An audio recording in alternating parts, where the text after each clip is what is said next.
This Monday is Labor Day, which I know for a lot of us is a day where we get off work. For kids, it's kind of the first week that they are back in school, and also the first opportunity for them to get off of school in some cases. And it's a holiday that I think most of us don't really think all that much about.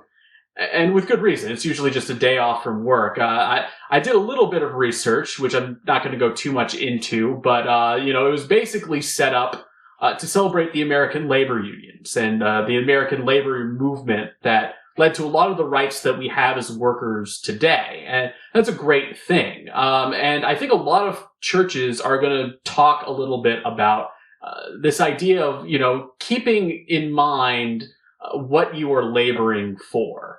And that's an interesting kind of a cliche at this point. It's a common thing that I think a lot of churches kind of go to, of the whole idea of, that you should be trying to do heavenly sort of labors that are accruing, wealth in heaven instead of wealth here on earth. And I do agree with that. I do think that is something that is very true, but I think we kind of twist it at times to kind of miss one of the big points. So to kind of give that sort of explanation that is very much needed for that kind of phrase.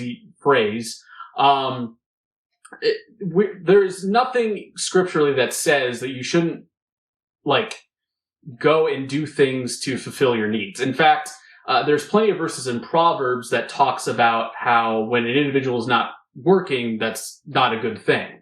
Talking about, the sluggard versus, the wise man who goes out, or the diligent man who goes out and is able to feed his family. So it's very clear that God does want us, to work and to have the financial means necessary for us to live. Now, I think it's also true that we do need to trust God to provide for us. I think that is an important kind of counterbalance to that. So what a lot of this is really talking about is what we are striving for. What are we pushing for here on earth? If you're pushing to amass wealth for yourself, to just have a lot of things, that's probably not what you should be focusing on. You should be focusing more on getting what you need and then doing what you can, to further the kingdom of God as a Christian. And that is what's being called for here. It's for us to, we're called as Christians to live righteously,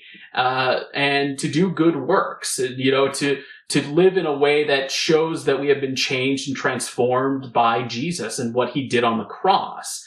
And that doesn't have to be anything super complicated. The labors that we can do to, help out in the furthering of the kingdom of heaven can be as simple as, how we go about our job.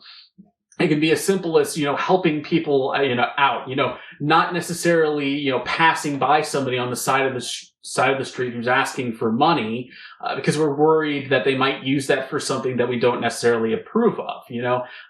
We can only be accountable for our own actions in that situation. We probably shouldn't be judging that person for their own actions, because that's not our business. We're just called to give.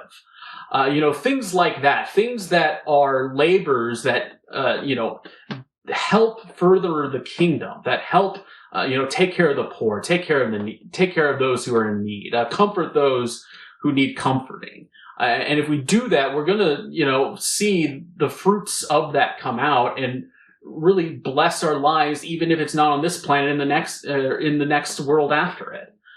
So I think that is something that is important, and I would encourage you all to kind of take some time on this Monday that we have off, to just kind of reflect on that and think of ways in your own life that you can go and do those types of things, that you can find ways to reach out into your community around you, to reach out to people around you as well, to let them know that you have been transformed by what Jesus has done for you. And if we do that, we will see the kingdom of God arriving in the way that we want it to.